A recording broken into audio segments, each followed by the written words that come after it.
Now for Sinn Féin, I call Deputy Sandra McClellan.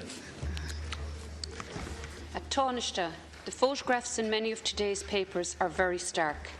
They show entire communities underwater. Vast swathes of the country are now flooded. Many of us here today come from communities that have been devastated by the recent bad weather, including my own county of Cork. Homes and businesses have been destroyed. People's livelihoods are literally being washed away, and this is not the first time for many citizens. Taoiseach, people in these areas cannot get insurance to cover their homes and businesses against this type of damage, and this is a huge problem. The Taoiseach was asked yesterday by my colleague Pádraig McLaughlin if he would introduce a state-funded aid package for households and businesses in areas of high risk of flooding who cannot get insurance cover through no fault of their own. He would not give that commitment. I want to ask you, Taoiseach, if you will argue desperately for this desperately needed package at Cabinet level. Will you tell your Fine Gael partners in government that we need this package of funding to help the thousands of families whose homes have been destroyed as a result of bad weather this week? And we know, Taoiseach, that this bad weather is set to continue and even get worse. So will you please send a message to the people at high risk of flooding that their government will be there to support them with practical and monetary assistance? Well, first of all, can I just say to everybody who is affected by the flooding so far, both households and families and businesses, first of all, I think all of our commiserations as to what has befallen them, and hopefully as the weekend progresses and given all of the work which has been done on the ground by the local authorities, by the Defence Forces and indeed by the community welfare staff from my own department, that all of the efforts which have been made to assist will help to mitigate what is a very traumatic and upsetting event to happen to any family, particularly in the run-up to Christmas. And I think people will be aware that this is the largest scale weather event of this type since 2009, and clearly we have in the current weather forecasts, it's a long front, and we're not yet sure where it will land. Just to say that the Department of Social Protection's Humanitarian Assistance Emergency Programme was activated about 3 weeks ago when the first of the current spate of flooding started. Last weekend, together with the county councils in Kerry and Clare, we were assisting families to access alternative homes where that was appropriate, and other accommodation on a temporary basis. Most people want to stay at or close to their homes so that they can begin the clean-up. In addition, we have, and we are activating at the moment, a €10 million fund within the Department of Social Protection to help to meet immediate costs of the flooding. Secondly, to help as the waters recede and the clean-up starts with the provision of furniture which has been destroyed, white goods like fridges and freezers which have been destroyed, and then the third phase is where we then move to help people to do necessary structural work which may be required in respect of their homes. On the previous occasion in 2009, and Deputy Keaveney will remember this, we worked extensively with families in East Galway where in a number of cases the homes had to be knocked and replacement homes built because they were built on flood areas and flood plains, and that was done in conjunction with both the local authority and with the OPW. So all of the measures which are outlined in emergency provisioning are now in place and underway.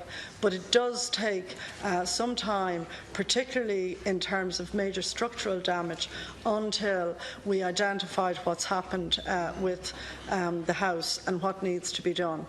In relation to the businesses, we agreed at Cabinet the other day, in relation to small businesses who are unable to get insurance, that a €5 million fund has been established in conjunction with the Red Cross to assist businesses who are at a loss. And again, the discussions on that are underway as we speak, and more discussions will be taking place over this weekend. And it is difficult for traders who have been looking forward in places like Bandon to probably one of the best Christmases that they could have expected since 2007-2008. In relation to the question on insurance, what we have done in this House on previous occasions is had detailed discussions on this issue with committees and indeed with the Minister of Finance, whose remit it relates to. And Deputy, there are a range of views on possible insurance supports and possible insurance schemes. Now, I don't know if you yourself have identified the type of scheme that you're interested in proposing, but certainly it's something that I think should be examined again. But you need to be careful, because are we actually saying that we're going to allow the private insurance industry in Ireland to walk away from responsibility for providing general insurances for people's properties? And how will we identify those areas and those particular insurance risks which will be taken on really by the general policy holder in the form of higher insurance payments or through some other scheme? So I'd just be interested to hear what your proposals are on that, Deputy. Deputy Sandra McClellan, supplementary question. You have cut the OPW's flood risk management programme in 2016 by 15.6 million, or 25%. The €5 million that the Government has committed for flood relief will do nothing for homeowners, as it is allocated to help businesses. The $10 million is means tested and is obviously very restrictive, and that's why that's not drawn down. Sorry, it's never been fully drawn down.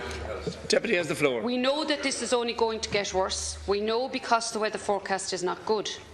Taoiseach, the increased prevalence in flooding in Ireland in recent years has been linked to climate change. We have witnessed an increase in the annual rainfall in northern and western areas, with decreases or small increases in the south and east. We know from the Taoiseach that we will not meet our emissions targets. This will cost the state $600 million in fines. The risk of flooding is increasing and will continue to increase. So can I ask the Government has a long-term strategy to deal with the risk of flooding and to improve our flood defences? Can you outline that plan for us, Taoiseach? Because people across the island need to know that our political leaders have a plan to prevent this from happening again. Come on, Taoiseach, to reply.